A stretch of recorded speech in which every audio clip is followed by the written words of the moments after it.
Punta tayo ngayon sa restaurant. Meron dito ang bagong open na restaurant sa malapit sa amin. Ayan, mamaya kain tayo. Ayan, nandito na tayo guys sa... Ayan, oh, ito yun.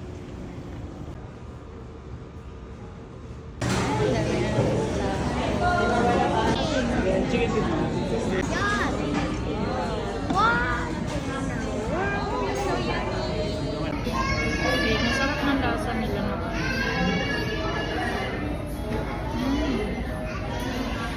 Masarap ng lasa.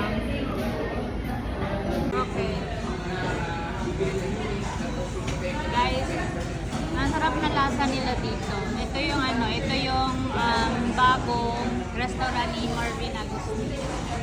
Sarap ng lasa. Pag ito kinain mo, makakarami ka ng ng kanin. Saka ang sarap tingnan mo.